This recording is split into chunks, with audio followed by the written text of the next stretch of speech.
The classroom was unusually quiet for a Monday morning. Mrs. Lauren Bennett, a second-grade teacher in rural Iowa, paced gently around the room, glancing down at the short, round heads bent over their coloring books. The scent of crayons and paste lingered in the air, a familiar perfume of innocence. That's when she heard it. A tiny voice, barely above a whisper. "It hurts when I sit." Mrs. Bennett paused, her eyes narrowing as she turned to find the speaker. It was Emma Rose, the shy 6-year-old girl with honey blonde hair that often hid behind her oversized pink glasses. She sat stiffly on the edge of her chair, legs locked together, arms hugging her stomach. "What did you say, sweetheart?" Lauren asked gently, kneeling beside her. Emma's eyes widened like she hadn't meant to say it out loud. "Nothing," she mumbled, curling her small body further in. But Mrs. Bennett had been a teacher for 14 years. She'd seen bruises painted in places children shouldn't be bruised. She'd heard the silent cries beneath trembling smiles. And her instincts screamed now. She touched Emma's hand. It was cold and clammy. "Are you hurt?" Emma shook her head violently. "Are you scared?" Lauren whispered. A long pause. Then, just a slow, frightened nod. That's when Lauren stood up, her heart pounding. She told her assistant teacher to take over the class and walked out of the room with trembling hands. In the hallway, she called the principal, then the local child protective services. And finally, she dialed 911. By the time Officer Jonathan Hayes arrived, Emma was sitting on a beanbag in the reading corner, pretending to flip through a picture book but watching everyone with wide, haunted eyes. Officer Hayes crouched beside her. "Hi, Emma. My name's Jonathan. I help keep kids safe. Can I talk to you for a minute?" Emma didn't speak. Lauren sat nearby, holding back tears.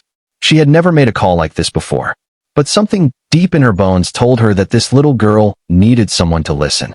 After a few minutes, Emma whispered something to Jonathan. His entire posture shifted, his jaw clenched, eyes darkened. But he nodded slowly, keeping his voice calm. He gently led Emma into the hallway, where a female officer was waiting with a soft smile and a teddy bear. They walked out together, hand in hand. Lauren stood frozen as they disappeared down the hall. That night, she couldn't sleep. All she could think about was that small voice. "It hurts when I sit." Over the next few days, the story unraveled in pieces. Emma's stepfather had been abusing her for months. Her mother, fragile and fearful, hadn't stopped him. Out of terror or denial, no one knew. Emma had never told anyone. Not until that slip in class. Thanks to Lauren's call, the man was arrested that same night. Emma was taken into protective custody. Her mother was being evaluated for neglect. But Emma was safe now. Lauren couldn't stop thinking about her. 1 week later, the principal called her into the office. A social worker named Mia Klein wanted to speak with her. "You saved this child's life," Mia said, her voice thick with emotion. "We don't say that lightly. If you hadn't acted when you did." Lauren wiped her eyes. "I just did what I was supposed to do." Mia shook her head. "Most people look the other way. But you saw her. Where is she now?" Lauren asked. "She's at our emergency foster shelter, but she's not talking to anyone. She hasn't smiled. Barely eats. But she keeps asking about her teacher." "Can I see her?" Lauren said, heart aching. That afternoon, Lauren drove to the shelter. The moment Emma saw her, she ran, arms outstretched, and buried her face in Lauren's chest.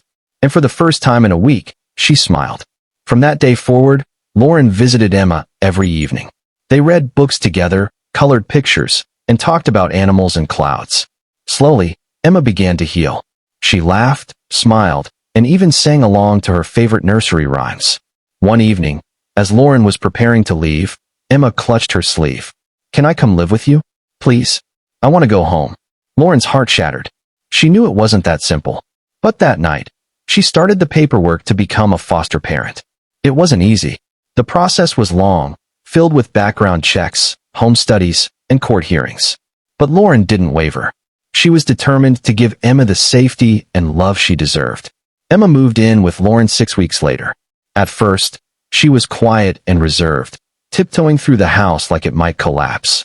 But Lauren was patient, creating routines filled with warmth and reassurance. By spring, Emma was thriving. She excelled in school, made new friends, and slept through the night without nightmares. Then came the court date. Lauren and Emma stood together as the judge decided on permanent guardianship. The room was silent as he read the order. Effective immediately, full custody is granted to Ms. Lauren Bennett. Emma leapt into Lauren's arms, crying tears of joy. Years passed. Emma, once broken and silent, grew into a fierce, compassionate teenager. Inspired by her own story, she began speaking publicly about child abuse, advocating for children's rights. She told her story not with shame, but with power. "I was 6 when someone finally saw me," she said at a school assembly. "One teacher, one moment. That changed everything." Lauren watched from the crowd, tears streaming down her face. And Emma, standing tall on stage, looked straight at her and smiled. "It hurt when I sat. But now, I stand for every kid who can't speak up yet. Because I had someone who cared." The room erupted in applause. And in that moment, Lauren knew that no matter what else she did in life, she had already done something that mattered. She had loved. She had listened. She had saved a